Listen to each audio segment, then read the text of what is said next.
Hello everyone, and welcome back to the Jannu tribe, and we have some very exciting developments. The first of which is actually after being with the nest trees and testing out the mutation menu a little bit, I have definitely this time learned that it is not on conception that the mutation menu works. And for those of you who are like, Seri, I've been telling you that for weeks, know that I've been having dozens and dozens of comments on both sides of the line, and it's so refreshing to finally have confirmation that only when your creatures are in the nest giving birth does it matter what you have over here in the mutation menu. Talk about a weight off my shoulders, because I have been so frustrated with the Jannu tribe genetics for so long, but that is going to make things much easier on us. And I also wanted to tell you guys, yes, I did notice that Ravine is actually a perfect tree seer. He can crack open nuts, which is one of the important things that you need to have in order to be a seer. He has the red antlers, which is another really important thing, and he has green eyes, which actually doesn't have anything to do with seer abilities, in my opinion. The green eyes are just kind of like a perk. Having a completely clear coat so that your coat is one color, no pattern, is actually something that will make you a stronger seer if you are a seer of the tide pools. But since little Ravine down here has the ability to crack things open and he has the red ram horns, I'm going to say that this is probably a really great look. Maybe the green eyes are what are more important for being a seer of the trees, to be able to crack open the nuts and read things inside of the nuts to predict the future of the tribe. And speaking of the future of the tribe, we are going to get a move on very soon. Now that we know the next update is literally probably around the corner next week, I'm so excited to see it. I really hope it comes out before the big secret, because then I can actually get it to you guys. I am very happy to say that I feel confident at moving the tribe to the next island. I'm not exactly sure who we're going to take yet, but now that I know we have almost 500 food, now that I know how to really start yelling at the mutation menu to make it have the babies that we're truly looking for, and now that we have some very interesting babies on the way, since Pulo over here with his feeding from the bottom underwater ability and his underwater breathing ability is about to have his first child with Resiana, who is a wonderful seer in her own right, even if she isn't like as powerful as the seers of the tide pool could be with the red antlers, and she needs to have the white no pattern fur, which just for some reason genetically causes them to be more powerful seers. But she's about to have her very first baby. We have Zakir, who is also another one of the seers and needs to have a mate of his own, down here fighting with a little crabbit who is guarding the shell. We're going to get a move on and just really starting to zip around, collect up food, and get ready to go to the next island, because we do need to prepare our tribe for the third island, and then hopefully for the killer island before we lose the Jannus, because we will be switching to the new update. So let's go ahead and get started. We've got babies everywhere, we've got rustling things everywhere. I think little Ravine is going to really start showing his abilities as he becomes older and standing out as a seer of the trees, I should say. I think we're going to call them, I want to come up, not seer, I feel like we need a different name, like a speaker of the trees, or speaker for the trees, or a whisperer of the trees. We're gonna have to come up with a better name so we can differentiate our seers of the tide pools, seers of the sea, and like our speakers of the trees, or something like that. We'll figure it out. And we're also going to leave poor Ana tucked inside of this nest very safely with her brand new baby Mamila, because there is a ill omen, the rogue male wandering around here who has really bad traits that I don't really feel like adding into our tribe at this stage. So we're going to try to avoid him and possibly send one of the males out to chase him away. So let's go ahead and see what's going to happen the next day. We've got a lot of creatures. Oh, is there somebody over here? Remy! Ah, Remy! Run away, Remy! Wait, if this is Munair, who we're also going to call, like, a lot of you guys were talking about naming him like Lunatic, like after the Thundercats creature for some reason, and I really think that's a pretty interesting take on it. But if he's over here, then what the heck is rustling over here? Because I could have sworn maybe it's bunnies. Let's see if it was bunnies. Nuta, Kiravan, can you guys get over here and investigate and see if that was bunnies making all that noise? All right, gonna grab that nut. All right, I don't see anything. Kukir, can you come over here? Oh, it was a crabbit. It's a dead crabbit. A Dodomingo! We haven't seen a Dodomingo on the Jannus Island in ages. That is so interesting. Oh, and then finally, you guys, Taro is actually going to be possibly from the Domingo startled, and he has been daydreaming about maybe seeing what the other side of the sea looks like, because you guys pointed out something super awesome. If I take Taro, who has his nimble fingers, his double nimble fingers, then there's pretty much a guarantee that some of his children will have the nimble fingers, right? Which gives you cracking, but he doesn't have antlers. So what if I send him over here to meet with the lovely Rimi? And she has one no paw and one claw, but she also has the antlers. If I combine the powers of the double nimble fingers and Ramimi's, or excuse me, Rari, I'm gonna name her Rari because I think that's a pretty name. Rari, we'll just give her like 2 E's. But if Rari, sitting here thinking about how she has inherited through the generations this important task of guarding the entrance to this new land and waiting until the tribe was ready to move on to this powerful new land, if we take her and combine Taro, we may actually end up with the seers of the sea that we have been looking for the whole time. After Taro has grown up with his short-sighted eyes and everything for so long, thinking that he didn't really have anything that he could contribute to the family. Well, we're going to change that. All right, and let's go ahead and see if I can get Chet. I love little Chet. I love how many of you guys love Chet too. All right, there we go. Now Taru can actually see, and we'll get him slowly but surely over to where Rari is hanging out. And then here's her father, Kunuduk. Let's have Kunuduk and Chorus maybe have another child really quickly, because they've had several very interesting children. So let me put in, because they both have the antlers.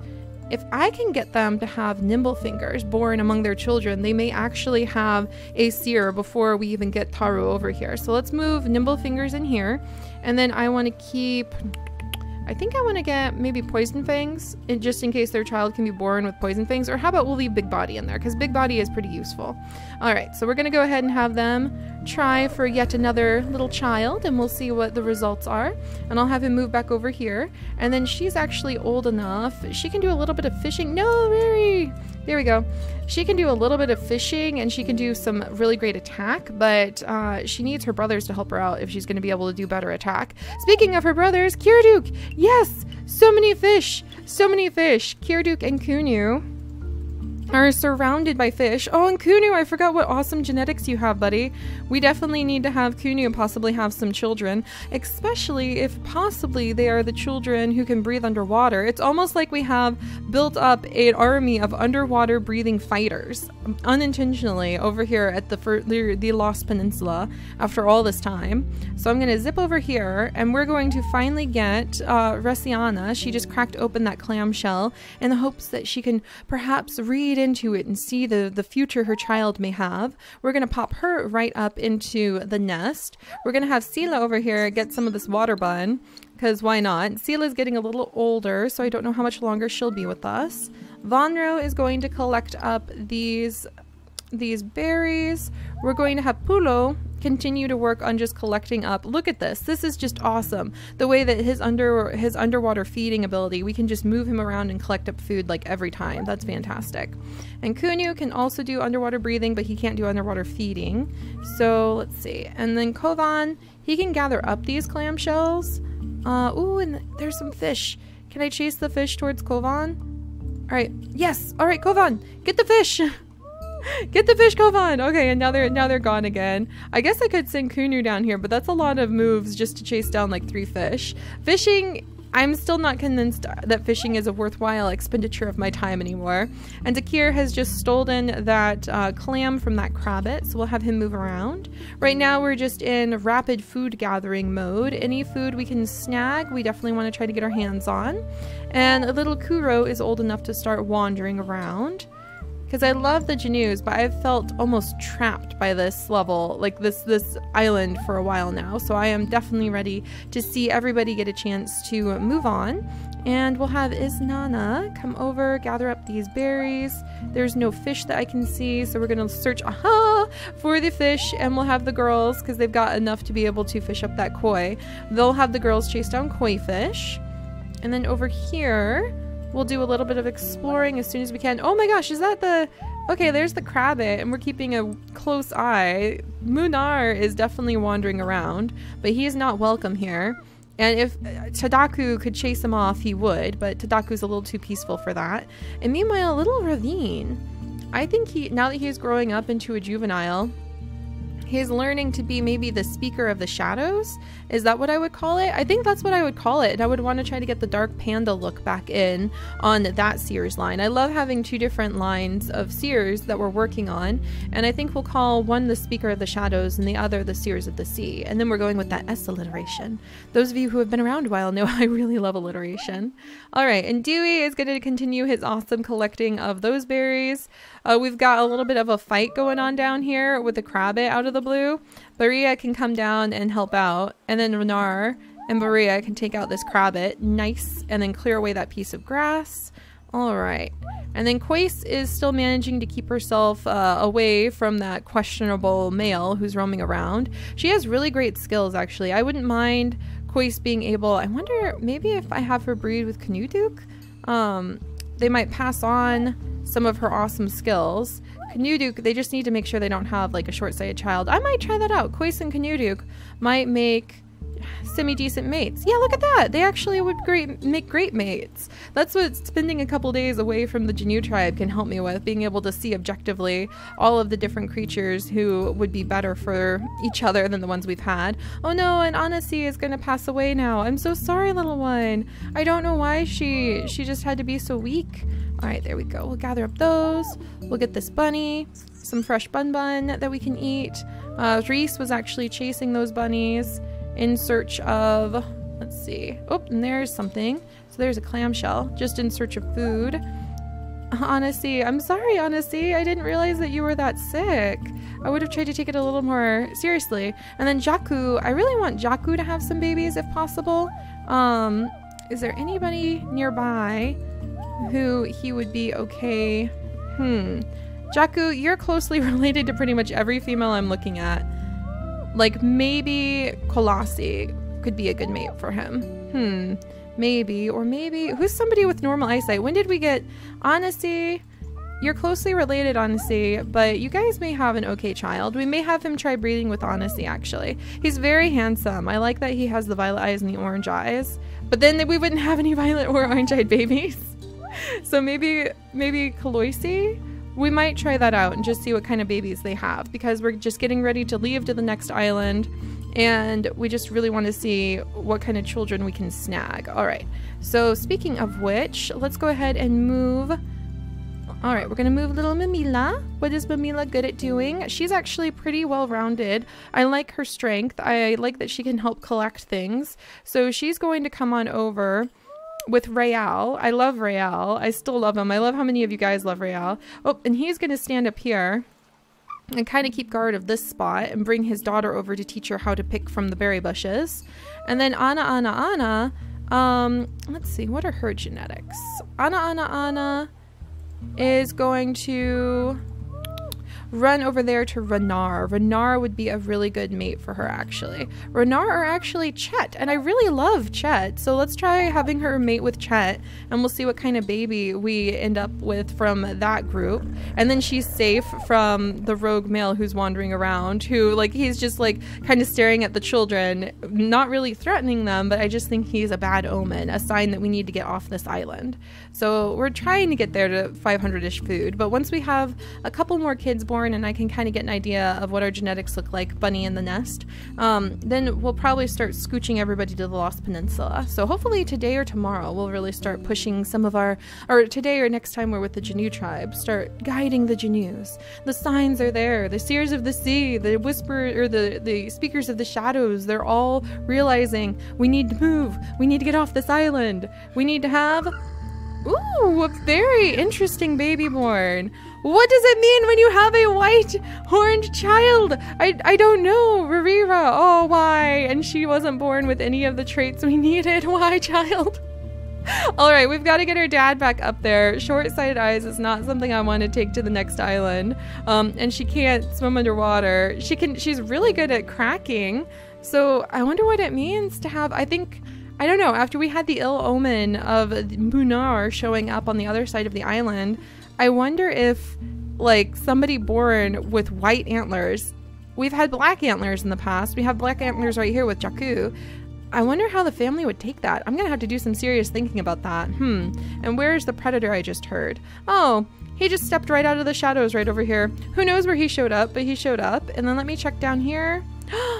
So close. So close. We have kind of another odd colored horned child. I don't know what the family would think about these. I know it seems odd, but I actually think that the family would be very concerned and upset if their seers were born with the wrong colored antlers. So I'm going to have to think about how we'll interpret that.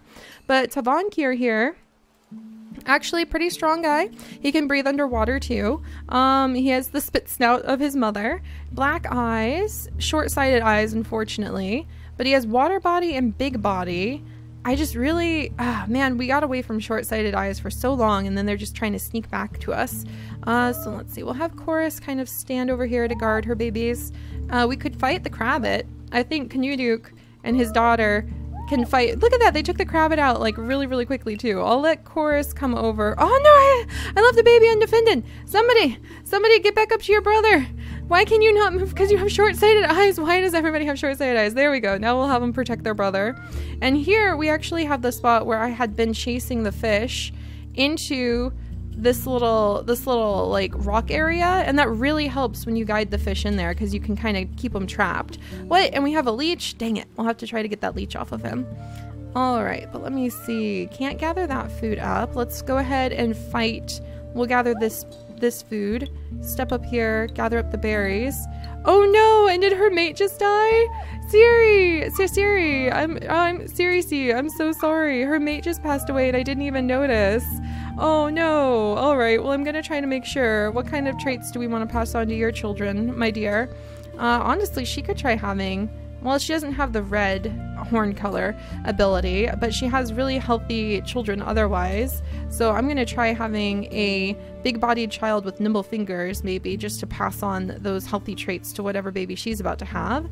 And then, Taro, I need your nimble fingers to try to have some seers. So let's get Kois over here. She was made for fighting. She really, and she also has the venomous fang ability. Oh my gosh, this guy is really not, oh my gosh. He was a really strong carnivore. Chet is going to come over. He's not going to watch his like adoptive father and or his like mentor end up getting eaten. So we'll take him out. And then let's see. A baby with red antlers! So out of the, oh dang it, but no nimble fingers. See, that's what I mean. I think that we're just going to grab our Speaker of the Shadows Ravine, and then we'll try to get like an underwater feeder over onto the next island and just start kind of guiding the best of what I've got to pick from over there. But she's pretty quick. Just kind of basic across the board, but she does have healthy abilities. Like, she does have healthy traits, I mean. Normal eyesight, no hemophilia. She's got the red antler color down perfectly. So she has a high chance of having children born to her who will have the seer ability. So Anara, you may end up being like the mother of a seer, even if you aren't a seer yourself. So me playing as their like overseer, I'm really having to get more discerning about who may not become seers, but they have the potential to be. So let's see. We will have Anna step over, and she will join that nest in just a bit. We will leave Isria safe inside of her nest so we don't have that rogue mess with her. And then let's see, we've got Baria. I guess I could have Baria come over here and gather up some berries because we're really more focused on food than anything right now. And yeah, Circe needs to stay in the nest. We're gonna kick the tree, gather up some more nuts. Whoa! No, I didn't even see it. I didn't even see it happen. Attack. Okay, Remy managed to attack the evil creature who just snuck by. Didn't even notice he was there. Oh, I'm sorry, Remy. Just snuck on over. Managed to get us, unfortunately, expectant with the child she didn't really want. Dang it. And then, because I mean, there's no redeemable traits from Munair, but now it appears Munair's genetics will be sticking with us. All right, but yeah, I think it'll be next day that we're with the Jannus. Little do they know, we're going to start becoming even more discerning with what their genetics are going to be like. So let's send Racine down here, pop her over here, Then Pulo's gonna like watch over the nest. I'm going to make sure, hopefully you guys will have a child with the underwater beak ability so that we can get a move on there. All right, and we'll gather up some clams and then some berries. There we go. And Dakir, I really should have Dakir have a mate of some kind because he does have, I mean, he has the red antlers and everything like that, and he's got some really great genetics. So Dakir, you really do need a mate. So who to send you to? I guess little Anara would be able to be a good mate for him, because Anara would provide the ability to have the right kind of babies, but I need somebody who's like old enough to possibly become maybe Rari? Dakir, I think I need somebody a little closer at hand. So let's see, honesty. I was supposed to move Kois. What about... No, they're kind of closely related too. Yeah, this is where it gets a little tricky, just trying to find some of the creatures who you can work with. And I think I'll send Jaku. Yeah, I think I want to get Kolasi down here. And then there's Circe. Dakir, I might just need to grab like a female. Like Rari maybe? Like a female, and I might have to just send him. I think that's actually a Dakir's sign. I'm gonna start moving Dakir over too. Maybe one of his signs from reading the clamshells is that he needs to get a move on to the Lost Peninsula, that it's just time. It is simply time to move the family. And I'm sorry if I'm rushing them a little bit. I'm just really feeling like we've been spinning our wheels for too long, and I'm ready to get in here, especially now that I'm so frustrated that I was being told like the wrong thing with the genetics, and so I need to jump in and like start trying to fix the genetics. So I think we're gonna start moving Ravin. He's gonna start moving too. So we're gonna start getting him moved over to the other side of the island. He's so fast. I actually think he's going to be our leader to guide us across to the new place, to our new Speaker of the Shadows. He just really feels called. He seems like he's got great genetics. We're just gonna start picking the creatures with really good genetics, and then we will continue to sort what we can once we get there. And we won't like, you know, it's not going to be like, oh, I'm going to abandon you because you don't have perfect genetics. Just I really need to focus on getting everybody to the next island. So all right, we've got lots of mamas lined up on the nest. Let's see, we've got one right here, we have got one down here. So actually I think their child is probably one of the most important children born this round. So let's see. I want them to have a child with normal eyesight, and I want their child to have the underwater breathing ability. In fact, the underwater breathing ability is almost more important to me right now. So let's go ahead and set that up there, and then let's go ahead and see what kind of child they're gonna have. And the answer is yes! The kind I was looking for. That makes me so happy. So he has the beak. He's got antlers. I think that the family is really worried because they're having so many children born with washed out antlers. What does that mean? Does that mean their powers are being diluted? Does that mean that maybe the ancestors are turning away from this island? I think that's how we're going to have to interpret Munair having shown up. And then all of these children over at this spot, Mother's Peninsula, which has been highly regarded as one of like the most important and most just wonderful spots for the tribe for so long, the home, the place where everybody's born and thrives. And now all the babies are being born with washed out antlers. So I think they're thinking that the ancestors are abandoning this land and that they need to continue moving and leave the area in order to find where the true heart of the tribe could be. So we've got little Rari over here. We've got several males. I definitely love Ravine. I think that's a huge motivator to actually move to the next island. Rael's child Ravine, he's just really stunning. He's got some absolutely wonderful genetics. I would really love to see him just stand out as the Speaker of the Shadows. So we're going to send him down, and then all of the other ones that I can pluck from the island. Who's this little one? Look at this, Vantak here. Oh, that's awesome. He's strong and healthy. Wonderful. See, we're having some strong, healthy children born. And I think, what about you, Sali? Sali's actually got really great health too. Look at that, normal eyesight. They're healthy children. They're not as strong as we were hoping. but I think they're strong enough to be able to survive moving to the new land. So we're going to start kind of pushing everybody around. I think the signs are definitely there, and we'll see which babies we can have born next time, and if we can scooch everybody over to the Lost Peninsula and finally leave this land next time. So I'll see you then. Bye-bye.